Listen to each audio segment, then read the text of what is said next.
After my job injury, my girlfriend said visiting me wasn't worth it and wished for my passing. So I took everything, including our dog, and vanished.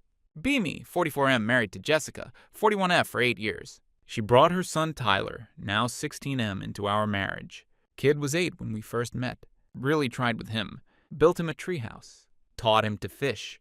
The whole stepdad package. Jessica and I weren't exactly relationship goals, but thought we were solid. We had our routine. We had our inside jokes. We had our life. It all changed 51 days ago. Was working at a construction site when a support beam gave way. Long story short, ended up with a crushed leg, 3 broken ribs, and a punctured lung. Doctors later told me I was lucky to be alive. Not feeling particularly lucky these days, ta-bye. That first night in the hospital is still fuzzy. Pain meds had me floating in and out. Remember calling Jessica, telling her not to bring Tyler because it looked pretty bad. She said she'd come first thing in the morning. Morning came. No Jessica. Day 2. No Jessica. Figured she was dealing with Tyler. Maybe work stuff. Called her that evening. She answered while watching some reality show. Could hear it blaring in the background. Said she'd try to make it tomorrow. Day 3. No Jessica. By day 5, I was starting to get seriously worried. Not about us. About her. Like, was she in an accident? Did something happen to Tyler? Asked a nurse if my wife had called. Nothing. Tried calling again. Straight to voicemail. The pattern continued. 1 week became 2. The nurses started giving me these pitying looks. One of them, Olivia, 34F, would sit with me during her breaks sometimes. She never asked why my wife wasn't visiting, but I could see the question in her eyes. 3 weeks in, I was finally moved from ICU to a regular room. By then, I'd managed to get Jessica on the phone exactly twice. Both calls lasted less than 3 minutes. She always had somewhere to be, something to do. Our dog Max was sick. The dishwasher was leaking. Tyler had a game. Always something. That night I couldn't sleep. Kept thinking about our 8th anniversary, just 2 months ago. Jessica had seemed distant, checking her phone all night. When I asked if everything was okay, she smiled and said, "Of course, why wouldn't it be?" Remember thinking it was a weird response, but I let it go, foreshadowing much. Femelle. 4 weeks in, surgery number 3 on my leg. Still no visit from Jessica. My sister Madeline came by almost daily, bringing actual home-cooked food and updates about Max. The dog was fine, BTW. One afternoon, she hesitated before leaving, then asked if I wanted her to talk to Jessica. About what? I asked. The look on Madeline's face said it all. My sister has never been able to hide her feelings. We grew up in a house where you said what you meant or didn't say anything at all. About the fact that she hasn't visited her husband in the hospital for 28 days. Madeline finally said. Something broke inside me, not my heart. More like the bubble of denial I'd been living in. Asked Madeline to check our joint account. Call it a hunch. Call it finally waking the hell up. 2 days later, Madeline brought my laptop and helped me log into our banking.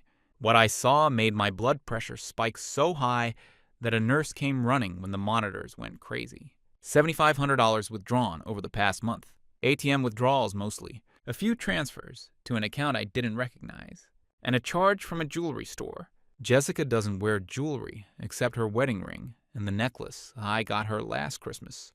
That night, I made the call that changed everything. Jessica actually picked up for once. I didn't mention the money. Just asked when she was planning to visit. Look, the hospital's like 40 minutes away, she said. I could hear her chewing something. Dinner time. Gas is like $5 a gallon right now. And with everything else? Everything else? I repeated. A pause. Well, yeah, I'm basically a single parent right now. Tyler has stuff. The house needs work. That leaky roof isn't fixing itself. I reminded her that my sister had offered to pick her up multiple times, that friends had offered to drive her, that we had more than enough money for gas, or at least we did, before she started making all those withdrawals. That's when she said it. The words I'll never forget. You're not worth the gas money, Norman. Either die fast or heal quick, but I'm sick of this in between. I must have made some sound, because she immediately started backpedaling, said she was stressed, said she didn't mean it. But I wasn't really hearing her anymore. Then Tyler got on the phone. Guess he was right there the whole time. We don't miss you, he said, his voice cracking, like he was trying to sound tougher than he felt. Mom's friend Victor has been helping with everything. Victor, our neighbor, the guy who moved in 6 months ago and was always offering to help Jessica with things around the house when I was working late. I hung up, didn't say another word, just pressed the red button and stared at the ceiling for what felt like hours. Morning came. Day 36 in the hospital. Olivia brought me an extra pudding cup with my meds. "Rough night?" she asked, noticing my untouched breakfast. I told her everything. Not sure why. Maybe because she was the one person who'd been consistently kind without wanting anything from me. She listened without interrupting, then said something that stuck with me. Some people show you who they are during the good times. The smart ones pay attention. The rest of us have to learn during the bad times. The next 2 weeks were a blur of physical therapy, doctor visits, and secret planning. I told the hospital staff not to give Jessica any information if she called. She didn't. Had Madeline bring me documents from our home office while Jessica was at work. I made some calls using Madeline's phone. Meanwhile, I started tracking the bank accounts daily. More withdrawals, more unexplained expenses, a charge for 2 plane tickets to Belize. Jessica hates the beach, says the sand gets everywhere. One afternoon, Madeline came in looking nervous. Said she'd driven by our house and seen Victor's car in the driveway at 2 in the afternoon on a Wednesday, when Jessica was supposed to be at work. I didn't explode, didn't cry. Instead, I felt this strange calm settle over me, like everything finally made sense. That night, I asked Olivia what it would take for me to check myself out early. The doctors wanted me to stay another 3 weeks minimum. My leg was still in a massive brace. I could barely walk with a walker, but I needed to move before Jessica emptied our accounts completely. Emma, Olivia said, against medical advice, but Norman, you're still healing. The infection risk alone.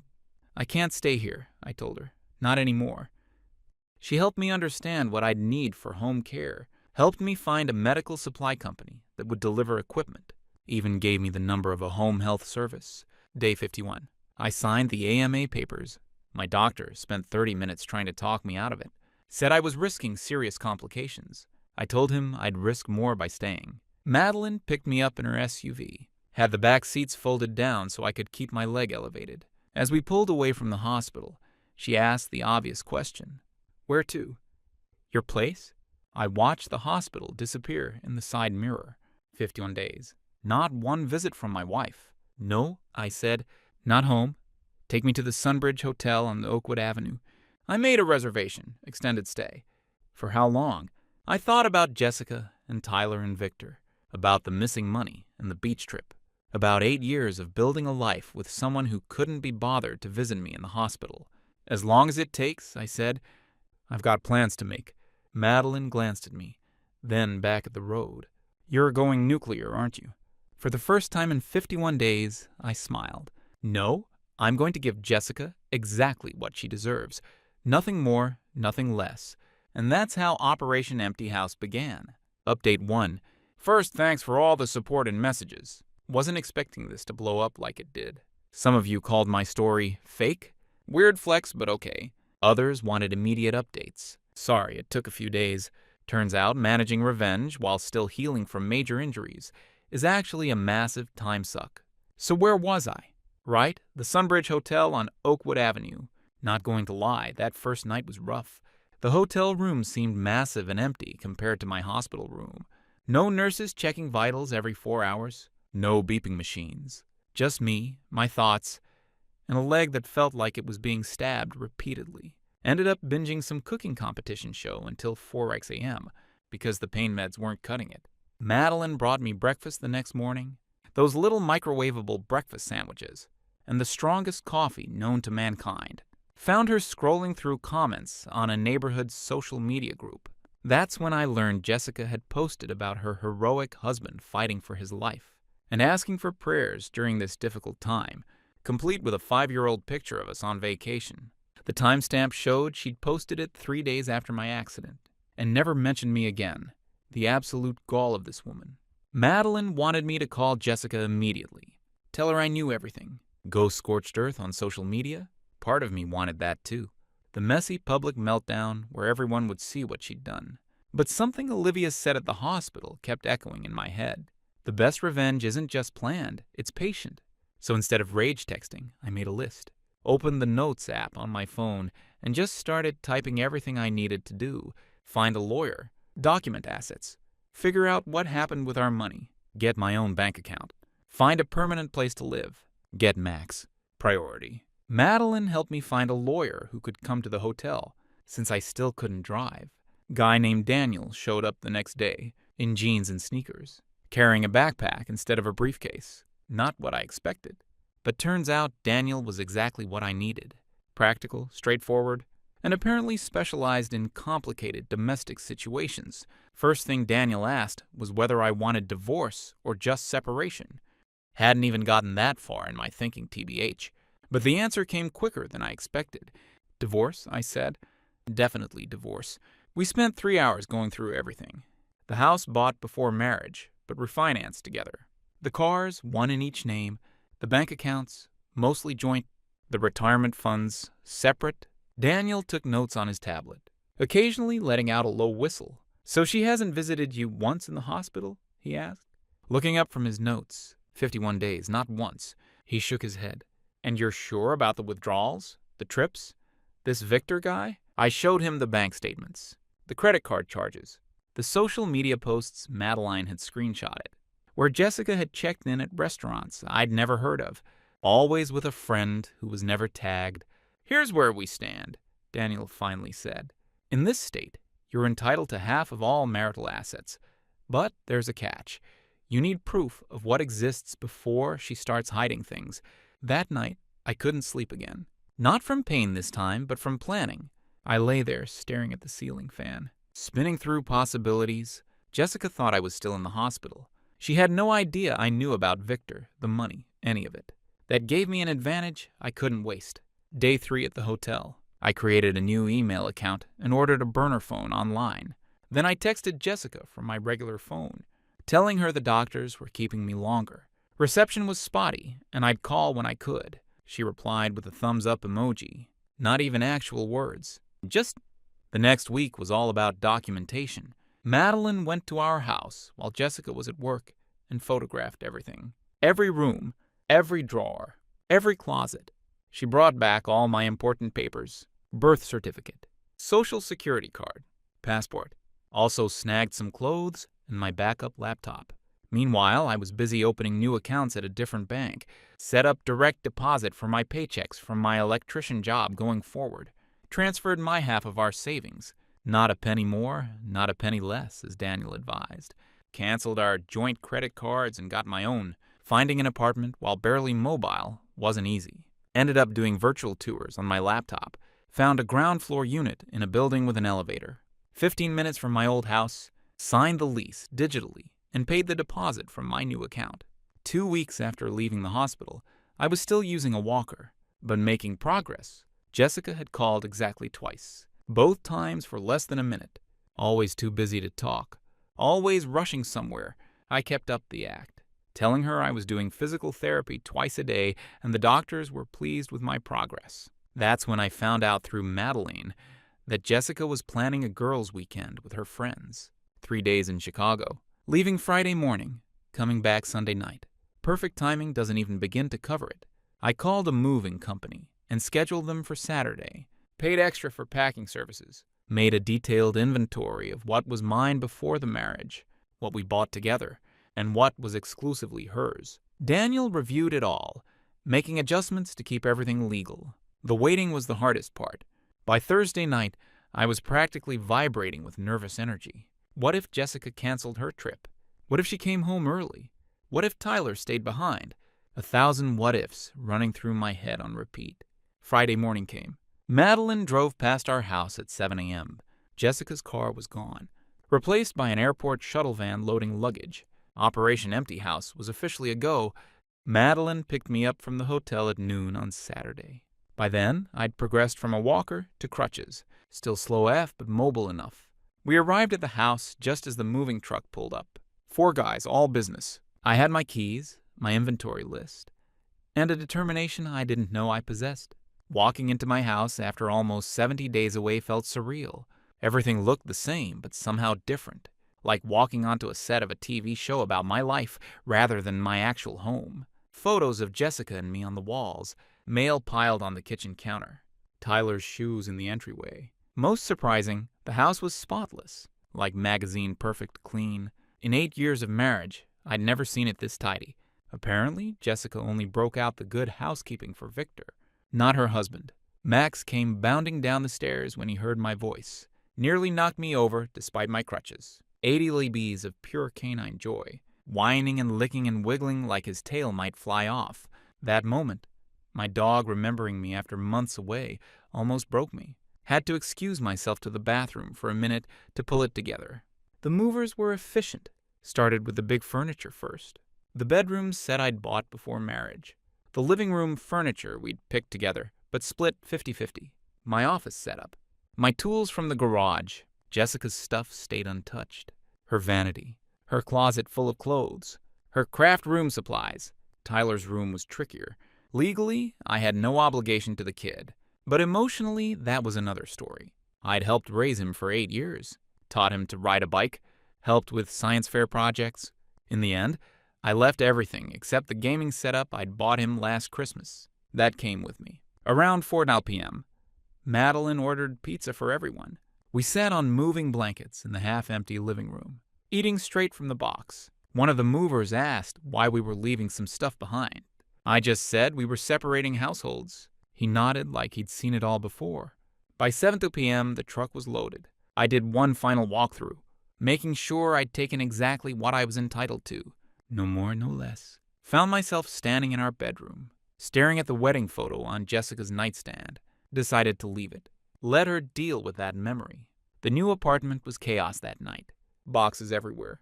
Furniture in random places, because I couldn't help much with arranging it. Max kept sniffing everything, clearly confused about where we were. Madeline stayed until almost midnight, helping unpack essentials and setting up my bed. When she finally left, the silence was deafening. Just me and Max in a strange place, surrounded by the physical remnants of my old life. I sat on the couch, awkwardly positioned in the middle of the living room, scrolling through my phone. Jessica had posted pics from Chicago, all smiles with her friends. A girl's weekend best life. Meanwhile, her actual house was half empty. The next day was Sunday. Jessica and Tyler would be coming home that evening. I kept expecting anxiety to kick in, but instead felt this weird calm, like watching a movie I already knew the ending to. Around 6 p.m., my phone lit up with a text from Madeline. They're home, waiting for the fallout. At 6:47 p.m., my phone exploded. First came the text from Jessica. Where is all our stuff? What did you do? Are you serious right now? Then the calls started, one after another. I watched them come in but didn't answer. After the 6th call, I turned my phone off completely. An hour later, my burner phone pinged with a text from Madeline. You need to see this. She'd sent a video clip from her doorbell camera. Madeline lives across the street and 2 houses down from us, close enough to see our front door. The video showed Jessica standing on our front lawn, screaming at the house, hands wild, face contorted. The audio was crystal clear. He took everything, even the goddamn dog. Who does this? Max looked up when he heard her voice on the video, tilted his head like he was trying to understand, then went back to chewing his bone, completely unbothered. Smart dog. Later that night, I turned my regular phone back on. 17 missed calls, 32 text messages, 4 voicemails. I listened to just one, Jessica's voice shaking. You can't just disappear with our stuff. This isn't legal. I'm calling the police. I forwarded it to Daniel, who responded within minutes. Let her call. Everything we did was by the book. The next morning, I woke up to an email from Jessica. Subject line, we need to talk. The body contained just 3 lines. I know you're upset, but this is extreme. Call me. We can work this out. Jay. No apology. No acknowledgement of what she'd done. Just Jessica, expecting to control the situation, like always. I didn't respond. Instead, I had Daniel send her a formal letter, outlining exactly what I had taken and why, along with divorce papers. Legal, methodical, and completely by the book. That afternoon, while sorting through boxes in my new kitchen, I found something I'd forgotten about. The anniversary card Jessica had given me 2 months before my accident. Inside, she'd written, "To many more years of building our life together." I stared at it for a long time. This evidence of a promise already broken when it was made. Then I took a photo, texted it to Jessica with a single question. Was Victor already in the picture when you wrote this? She read it immediately. Started typing, stopped, started again. Finally, it's complicated. That's when I knew I'd made the right decision. Some things aren't complicated at all. Final update. All right, here's the final update you've all been asking for. Sorry for the delay. Life's been, well, a lot. First, thanks for all the support and messages. Never expected my personal dumpster fire would resonate with so many people. It's been 3 months since Operation Empty House. 3 months of rebuilding my life while watching my old one implode from a safe distance. The weirdest part? I kept finding bobby pins in random places for weeks. In my shoes, in a box of kitchen utensils, between sofa cushions. Each tiny piece of metal like a little reminder of the life I'd left behind, kind of fitting that, even after taking only what was mine. Pieces of Jessica still found a way to stick around uninvited. After my last update, things got messy fast. Jessica went from angry texts to tearful voicemails within 48 hours. The emotional whiplash was something to behold. 1 minute threatening legal action, the next begging me to come home and talk. Classic manipulation 101. I'd seen this pattern 100 times before, just never recognized it for what it was. Day 3 post-move, my phone buzzed with an unknown number. Normally, I'd ignore it, but something told me to answer. It was Tyler. His voice sounded smaller than I remembered, like he'd somehow shrunk in the weeks since I'd seen him. He asked if he could come see me, just to talk. No Jessica, no drama, just us. I hesitated. The kid had hurt me too with that "we don't miss you" comment. But 8 years of being his stepdad doesn't just evaporate overnight. Told him he could come the next day after school. Gave him the address, but made him promise not to tell his mom. Madeline thought I was being naive. Said it was probably a trap. Jessica using Tyler to find out where I lived. Maybe she was right. But I had to know. Had to see if there was anything worth salvaging there. Tyler showed up right on time, wearing the hoodie I'd gotten him last Christmas. Stood awkwardly in the doorway of my new apartment, eyes taking in the half-unpacked boxes, makeshift furniture arrangement. Max went nuts when he saw him, tail wagging, jumping all over the poor kid. What came next was maybe the most honest conversation I've ever had with my stepson. We sat on the balcony, drinking sodas and watching traffic below. Tyler staring at his shoes while he talked. Told me Jessica and Victor had been seeing each other for almost a year. Said he'd overheard them talking about me while I was in the hospital. Jessica saying how convenient my accident was, giving them more time together. The kicker?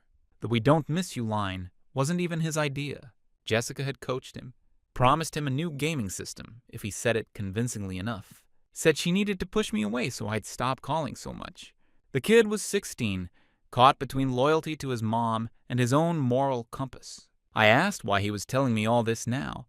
He looked up then, finally meeting my eyes. Said finding the house half empty had been a wake-up call. Said he'd seen who his mom really was when she'd spent the entire night on the phone with her friends, instead of looking for me. More worried about the missing furniture than whether I was okay. That night after Tyler left, I sat on my balcony until 2 a.m., nursing a beer and trying to process everything. Kept thinking about all the signs I'd missed over the years. The late nights at work events, the weekends with friends I never met. The gradual distance that I'd attributed to normal relationship ebbs and flows. The next morning, my burner phone lit up with a text from an unknown number. A single line, "I know Tyler visited you yesterday. Jessica." Somehow she'd gotten my new number, probably from Tyler's phone while he was sleeping. I didn't respond. Instead, I called Daniel, updated him on the situation. He advised keeping all communication through him going forward. Standard procedure in contentious divorces. Said we were still on solid legal ground with the property division. Reminded me to document any harassment or threats. 2 weeks after the move, the doorbell camera Madeline had installed at my apartment caught Jessica, sitting in her car in the visitor's parking lot. Just sitting there, staring at my building for 3 hours. The notification popped up on my phone while I was at physical therapy, sending my anxiety through the roof. My new place was supposed to be my safe space. Now it felt violated somehow. When I got home, her car was gone, but a package sat outside my door. No shipping label, just my name scrolled in Jessica's handwriting. Inside, Max's old dog bed, some photos of Tyler and me fishing, and a letter. I didn't read it right away. Put it in a drawer and tried to forget it existed.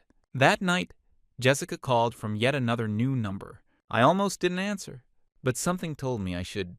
Her voice sounded different, subdued, lacking the usual manipulation tactics. She asked about Max, asked if I was healing, okay, then went quiet for so long I thought she'd hung up. Finally, she said she'd tell me everything if I wanted to know.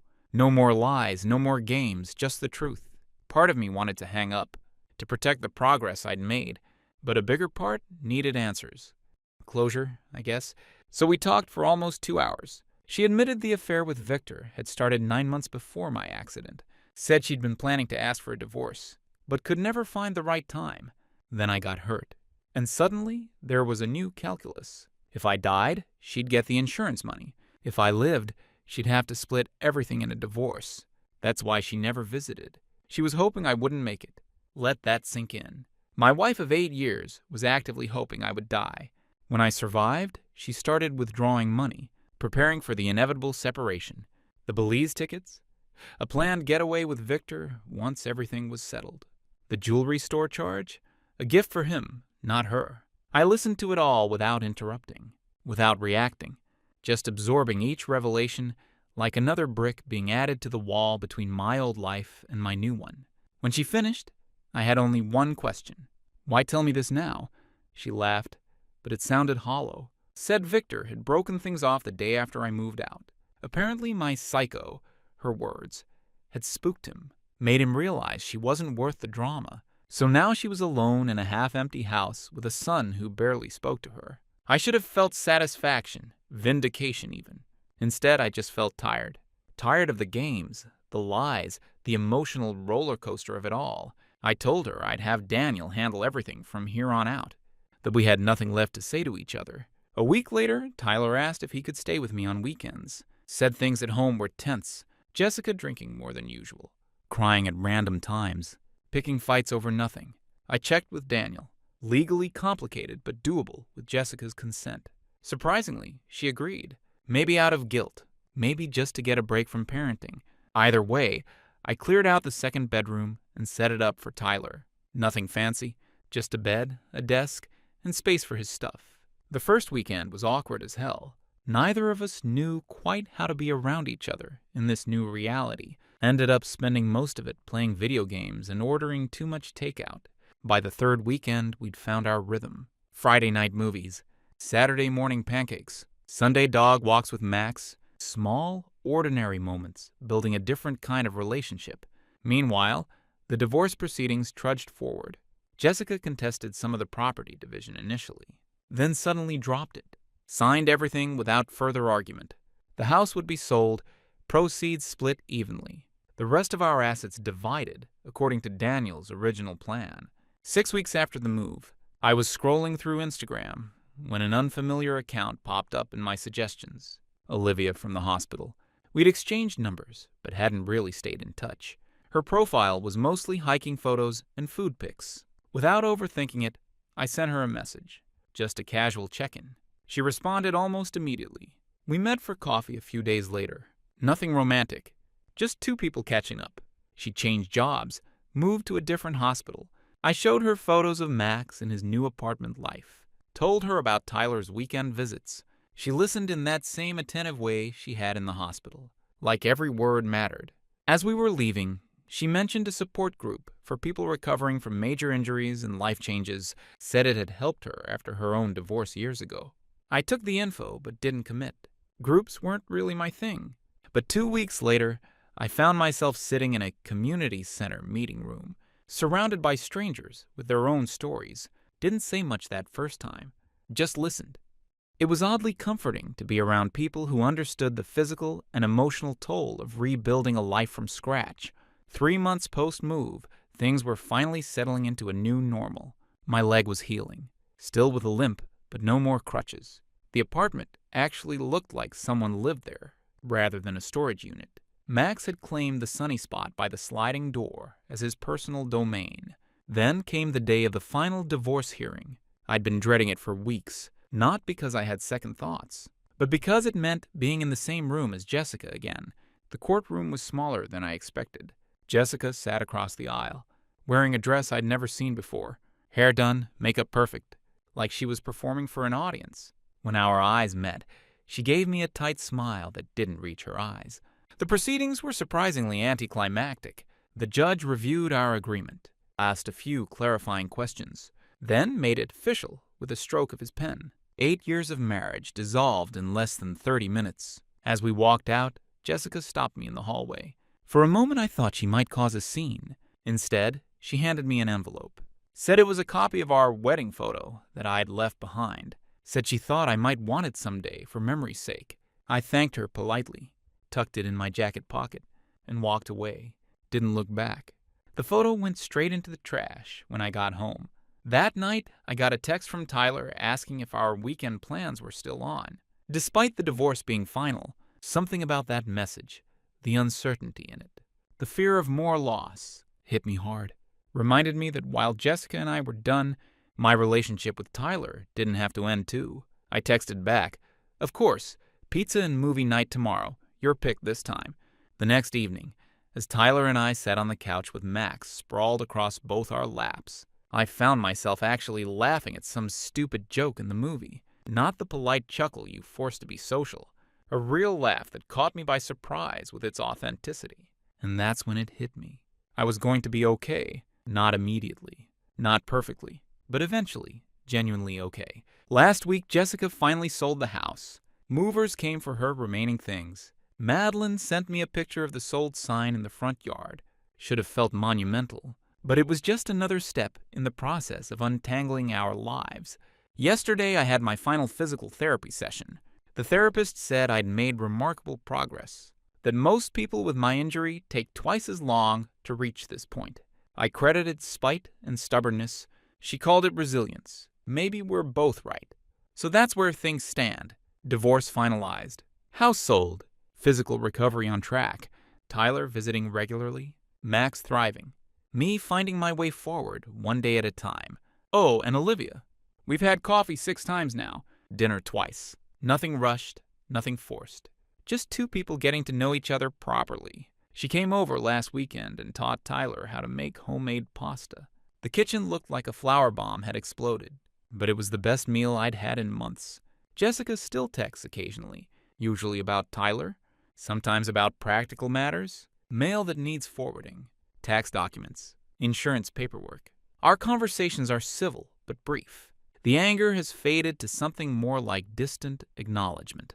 We were part of each other's stories for a while. Now we're not. As for Victor, he moved out of the neighborhood last month. Apparently decided a fresh start somewhere else was easier than navigating the aftermath of being the other man in a messy divorce. Can't say I blame him. Someone asked me recently if I regret how I handled things. If Operation Empty House was too extreme, maybe it was. But I don't regret standing up for myself. Don't regret showing Jessica exactly what life without me looked like. In the end, she found an empty house. I found myself again. Thanks for listening. Your support got me through some really dark days. Not sure I'll be posting more updates. Hoping my life gets boring enough that there's nothing worth sharing that sounds pretty good right about now.